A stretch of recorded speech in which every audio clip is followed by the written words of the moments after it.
ਤੁਸੀਂ ਦੇਖ ਰਹੇ ਹੋ दैनिक सवेरा टीवी। मैं हाँ संदीप शर्मा। पंजाब ਦੇ ਸਿੰਚਾਈ ਘੁਟਾਲੇ यानी कि 1200 ਕਰੋੜ ਦੇ ਸਿੰਚਾਈ ਘੁਟਾਲੇ ਦੇ ਵਿੱਚ ਸਾਬਕਾ ਮੰਤਰੀ ਜਿਹੜੇ ਅਕਾਲੀ ਸਰਕਾਰ 'ਚ ਰਹੇ ਆ ਸ਼ਰਨਜੀਤ ਢਿੱਲੋਂ ਅਤੇ ਜਨਮੇਜਾ ਸਿੰਘ ਸੇਖੋਂ ਦੇ ਇਲਾਵਾ ਚੀਫ ਸੈਕਟਰੀ ਸਰਵੇਸ਼ ਕੌਸ਼ਲ ਤੋਂ ਇਲਾਵਾ ਦੋ ਹੋਰ IAS ਅਧਿਕਾਰੀਆਂ ਦੇ ਉੱਤੇ ਵਿਜੀਲੈਂਸ ਜਿਹੜੀ ਸ਼ਿਕੰਜਾ ਹੁਣ ਕੱਸਦਾ ਨਜ਼ਰ ਆ ਰਿਹਾ। ਤੁਹਾਨੂੰ ਦੱਸ ਦਈਏ ਕਿ ਵਿਜੀਲੈਂਸ ਵਿਭਾਗ ਚੰਡੀਗੜ੍ਹ ਦੁਆਰਾ ਅੱਜ यानी कि 29 ਨਵੰਬਰ ਨੂੰ ਪੰਜਾਬ ਦੇ ਸਾਬਕਾ ਮੰਤਰੀ ਸ਼ਰਨਜੀਤ ਢਿੱਲੋਂ ਜਨਮੇਜਾ ਸਿੰਘ ਸੇਖੋਂ ਅਤੇ IAS ਅਧਿਕਾਰੀ यानी कि ਚੀਫ ਸੈਕਟਰੀ ਜਿਹੜੇ ਸੀ ਸਰਵੇਸ਼ ਕੌਸ਼ਲ ਨੂੰ ਤਲਬ ਹੋਣ ਦਾ ਆਦੇਸ਼ ਦਿੱਤਾ ਸੀ। ਲੇਕਿਨ ਕਿਨਾਂ ਕਾਰਨਾਂ ਕਰਕੇ ਹੁਣ ਜਿਹੜੀ ਉਹਨਾਂ ਦੀ ਸੁਣਵਾਈ ਹੈਗੀ ਹੈ ਉਹ ਹੁਣ ਸ਼ੁੱਕਰਵਾਰ ਤੇ ਪੈਂਡਿੰਗ ਕਰ ਦਿੱਤੀ ਗਈ। ਤੁਹਾਨੂੰ ਦੱਸ ਦਈਏ ਕਿ ਕੁਝ ਕਾਰਨਾਂ ਕਰਕੇ ਸ਼ਰਨਜੀਤ ਸਿੰਘ ਢਿੱਲੋਂ ਨੇ ਆਪਣੇ ਕੁਝ ਪਰਿਵਾਰਿਕ ਕੰਮ ਕਰਕੇ ਜਿਹੜੀ ਸੁਣਵਾਈ ਹੈ ਹੁਣ ਉਹਦੀ 2 ਦਸੰਬਰ यानी कि शुक्रवार ਨੂੰ ਹੋਵੇਗੀ। ਵਿਜੀਲੈਂਸ ਵਿਭਾਗ ਨੂੰ ਉਹਨਾਂ ਨੇ ਇੱਕ ਪੱਤਰ ਰਾਹੀਂ यानी कि ਆਪਣੇ ਜਿਹੜਾ ਪੱਤਰ ਲਿਖਿਆ ਉਸ ਵਿੱਚ ਸੂਤਰਾਂ ਮੁਤਾਬਕ ਜਿਹੜਾ ਪੱਤਰ ਲਿਖਿਆ ਗਿਆ ਸੀ ਉਹਦੇ ਵਿੱਚ ਦੱਸਿਆ ਗਿਆ ਕਿ ਉਹਨਾਂ ਨੇ ਜਿਹੜੀ ਆਪਣੀ ਜਿਹੜੀ ਸੁਣਵਾਈ ਆ ਹੁਣ ਪੇਸ਼ ਹੋਣ ਦੀ ਉਹ 2 ਦਸੰਬਰ ਤੱਕ यानी कि शुक्रवार ਨੂੰ ਰੱਖੀ ਹੈ। ਸੋ ਸੂਤਰਾਂ ਮੁਤਾਬਕ ਜਿਹੜੇ ਸਾਬਕਾ ਚੀਫ ਸੈਕਟਰੀ ਸਰਵੇਸ਼ ਕੌਸ਼ਲ ਉਹ ਇਸ ਟਾਈਮ ਵਿਦੇਸ਼ ਵਿੱਚ ਬੈਠੇ ਹਨ। ਸੋ ਉਹਨਾਂ ਦੀ ਸੁਣਵਾਈ ਕਦੋਂ ਹੋਊਗੀ ਉਹ ਤਾਂ ਹੁਣ ਬਾਅਦ 'ਚ ਲੱਗੂ ਪਤਾ। ਲੇਕਿਨ ਵਿਜੀਲੈਂਸ ਵਿਭਾਗ ਚੰਡੀਗੜ੍ਹ ਦੁਆਰਾ ਉਹਨਾਂ ਨੂੰ यानी कि 2 ਦਸੰਬਰ ਸ਼ੁੱਕਰਵਾਰ ਨੂੰ ਪੇਸ਼ ਹੋਣ ਦੀ ਗੱਲ ਰੱਖੀ ਗਈ ਹੈ। ਸੋ ਤੁਹਾਨੂੰ ਦੱਸ ਦਈਏ ਕਿ 2007 ਤੋਂ ਲੈ ਕੇ 2012 ਅਤੇ 2012 ਤੋਂ ਲੈ ਕੇ 2017 ਤੱਕ ਪੰਜਾਬ ਅਕਾਲੀ ਸਰਕਾਰ ਦੀ ਸਾਬਕਾ ਅਕਾਲੀ ਸਰਕਾਰ ਸੀ ਪੰਜਾਬ ਦੀ ਉਹ 'ਚ ਸਿੰਚਾਈ ਮੰਤਰੀ ਰਹੇ यानी कि ਸਿੰਚਾਈ ਘੁਟਾਲਾ ਸੀ। ਉਸ ਦੇ ਦਰਮਿਆਨ ਇੱਕ ਠੇਕੇਦਾਰ ਸੀ ਗੁਰਿੰਦਰ ਸਿੰਘ, ਉਹਨੂੰ ਕੁਝ ਕੰਮ ਦੇ ਸੰਬੰਧ ਦੇ ਵਿੱਚ ਤਕਰੀਬਨ ਤੁਹਾਨੂੰ ਦੱਸ ਦਈਏ ਕਿ ਕਰੋੜਾਂ ਰੁਪਏ ਦੀ ਘੁਟਾਲੇ ਦੀ ਗੱਲ ਕੀਤੀ ਗਈ ਹੈ।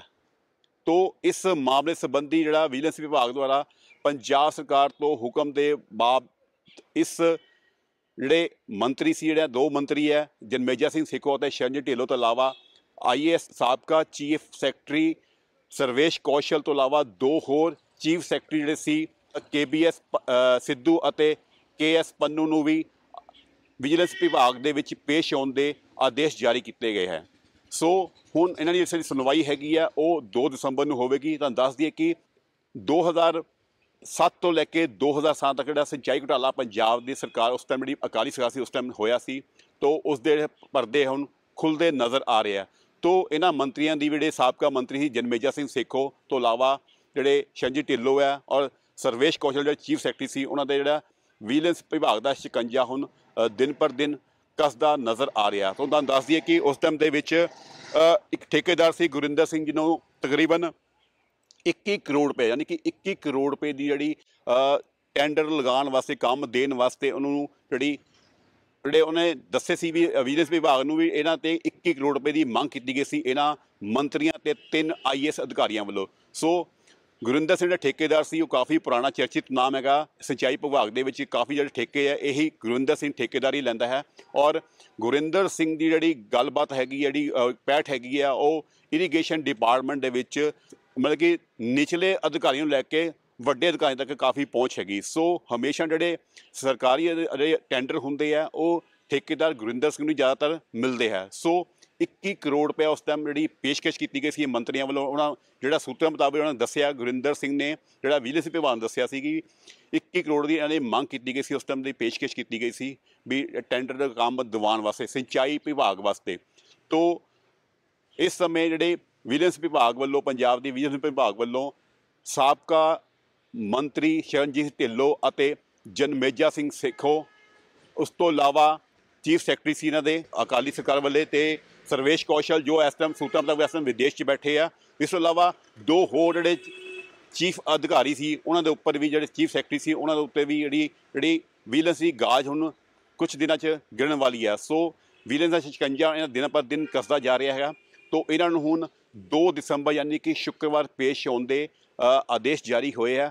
ਸੋ ਤੁਹਾਨੂੰ ਦੱਸ ਦਈਏ ਕਿ ਜਿਹੜੀ ਨਵੀਂ ਅਪਡੇਟ ਤੁਹਾਨੂੰ ਅਸੀਂ ਰੂਬਰੂ ਕਰਾ ਰਹੇ ਹਾਂ ਜਿਹੜੀ ਅੱਜ ਜਿਹੜੀ 29 ਤਰੀਕ ਨੂੰ ਸਾਬਕਾ ਮੰਤਰੀ ਸ਼ਰਨਜੀਤ ਢਿੱਲੋਂ ਜਿਹੜੇ ਸਿੰਚਾਈ ਮੰਤਰੀ ਰਹਿ ਚੁੱਕੇ ਅਕਾਲੀ ਸਰਕਾਰ ਦੇ ਵਿੱਚ ਉਹਨਾਂ ਨੂੰ ਅਤੇ ਜਨਮੇਜਾ ਸਿੰਘ ਸੇਖੋਂ ਤੋਂ ਇਲਾਵਾ ਚੀਫ ਸੈਕਟਰੀ ਸਰਵੇਸ਼ ਕੌਸ਼ਲ ਨੂੰ ਅੱਜ 2 ਦਸੰਬਰ ਨੂੰ ਪੇਸ਼ ਹੋਣ ਦੇ ਆਦੇਸ਼ ਜਾਰੀ ਕੀਤੇ ਗਏ ਆ। ਸੋ सूत्रों मुताबिक ਜਿਹੜੇ ਸਰਵੇਸ਼ ਕੌਸ਼ਲ ਹੈ ਸਾਬਕਾ ਚੀਫ ਸੈਕਟਰੀ ਹੈ ਉਹ ਇਸ ਟਾਈਮ ਵਿਦੇਸ਼ ਵਿੱਚ ਬੈਠੇ ਆ, ਜਦਕਿ ਸ਼ਰਨਜੀਤ ਢਿੱਲੋਂ ਦੁਆਰਾ ਕੁਝ ਆਪਣੇ ਪਰਿਵਾਰਿਕ ਪ੍ਰੋਗਰਾਮ ਕਰਕੇ ਹੁਣ 2 ਦਸੰਬਰ ਨੂੰ ਪੇਸ਼ ਹੋਣ ਦੀ ਗੱਲ ਆਖੀ ਗਈ ਹੈ। ਸੋ ਤੁਹਾਨੂੰ ਦੱਸ ਦਈਏ ਕਿ ਤਕਰੀਬਨ 1200 ਕਰੋੜ ਦਾ ਉਸ ਸਰਕਾਰ ਵਜ੍ਹਾ, ਯਾਨੀ ਕਿ ਸਾਬਕਾ ਸਰਕਾਰੀ ਅਕਾਲੀ ਸਰਕਾਰ ਸੀ ਉਸ ਟਾਈਮ ਵਿੱਚ ਸਿੰਚਾਈ ਘੁਟਾਲਾ ਹੋਇਆ ਸੀ। ਸੋ 1200 ਕਰੋੜ ਦੇ ਘੁਟਾਲੇ ਦੇ ਵਿੱਚ ਜਿਹੜਾ ਇਹਨਾਂ ਮੰਤਰੀਆਂ ਤੋਂ ਇਲਾਵਾ 3 IAS ਅਧਿਕਾਰੀਆਂ ਤੇ ਵਿਜੀਲੈਂਸ ਵਿਭਾਗ ਦਾ ਸ਼ਿਕੰਜਾ ਹੁਣ ਕੱਸਦਾ ਨਜ਼ਰ ਆ ਰਿਹਾ। ਸੋ ਇਹ ਸਾਰਿਆਂ ਦੀ ਜਿਹੜੀ ਪੇਸ਼ ਹੈ, ਜਿਹੜੀ ਕਿ 3 IAS ਅਧਿਕਾਰੀ ਤੋਂ ਇਲਾਵਾ 2 ਜਿਹੜੇ ਸਾਬਕਾ ਮੰਤਰੀ ਅਕਾਲੀ ਸਰਕਾਰ ਵਾਲੇ ਸੀ, ਸ਼ਰਨਜੀਤ ਢਿੱਲੋਂ ਅਤੇ ਜਨਮੇਜਾ ਸਿੰਘ ਸੇਖੋਂ ਦੀ ਜਿਹੜੀ ਹੁਣ ਸੁਣਵਾਈ ਹੈ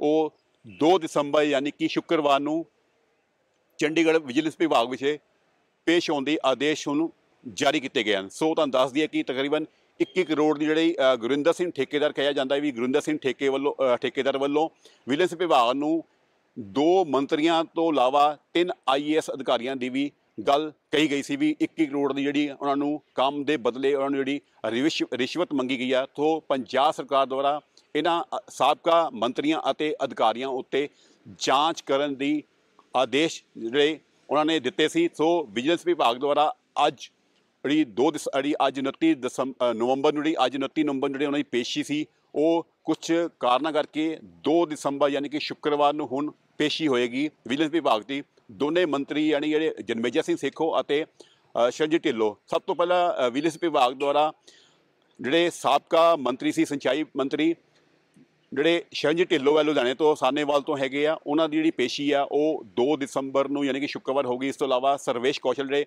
ਉਸ ਟਾਈਮ ਦੇ ਸਾਬਕਾ ਅਕਾਲੀ ਸਰਕਾਰ ਦੇ ਵਿੱਚ ਜਿਹੜੇ ਚੀਫ ਸੈਕਟਰੀ ਸਨ, ਸਰਵੇਸ਼ ਕੌਸ਼ਲ ਜਿਹੜੇ ਸੂਤਰਾਂ ਮੁਤਾਬਕ ਹੁਣ ਵਿਦੇਸ਼ ਦੱਸੇ ਜਾ ਰਹੇ ਆ, ਉਹਨਾਂ ਨੂੰ ਵੀ ਪੇਸ਼ ਹੋਣ ਦੇ ਆਦੇਸ਼ ਦਿੱਤੇ ਆ। ਸਭ ਤੋਂ ਪਹਿਲਾਂ ਜਿਹੜੀ ਸੁਣਵਾਈ ਹੋਊਗੀ ਉਹ ਸ਼ਰਨਜੀਤ ਢਿੱਲੋਂ ਤੋਂ ਹੋਏਗੀ। ਵਿਜੀਲੈਂਸ ਵਿਭਾਗ ਦਾ ਇਸ ਮਾਮਲੇ 1200 ਕਰੋੜ ਦਾ ਘੁਟਾਲਾ ਹੋਇਆ ਸੀ, ਉਸ ਮਾਮਲੇ ਸੰਬੰਧੀ 2 ਦਸੰਬਰ ਨੂੰ ਸੁਣਵਾਈ ਹੋਗੀ। ਇਸ ਤੋਂ ਇਲਾਵਾ ਜਿਹੜੇ 3 ਹੋਰ IAS ਅਧਿਕਾਰੀ ਹੈਗੇ ਆ ਉਹਨਾਂ ਦੀ ਜਿਹੜੀ ਪੇਸ਼ੀ ਹੈ ਉਹ ਵੀ 2 ਦਸੰਬਰ ਤੋਂ ਬਾਅਦ ਪਤਾ ਲੱਗੇਗਾ ਬਈ ਵਿਜੀਲੈਂਸ ਵਿਭਾਗ ਇਹਨਾਂ ਉੱਤੇ ਹੁਣ ਕੀ ਕਾਰਵਾਈ ਕਰਦੀ ਹੈ ਔਰ ਅੱਗੇ ਕੀ ਤੱਥ ਸਾਹਮਣੇ ਆਉਂਦੇ ਆ। ਸੋ ਇੱਕ ਨਵੀਂ ਅਪਡੇਟ ਆਉਣਾ ਜਿਹੜਾ ਦੁਆਰਾ ਅਸੀਂ ਰੂਬਰੂ ਹੋਵਾਂਗੇ। ਦੈਨਿਕ ਸਵੇਰਾ TV ਲਈ ਕੈਮਰਾਮੈਨ ਸੰਨੀ ਮਤੋਂ ਨਾਲ ਸੰਦੀਪ ਸ਼ਰਮਾ, ਦੈਨਿਕ ਸਵੇਰਾ TV ਲੁਧਿਆਣਾ।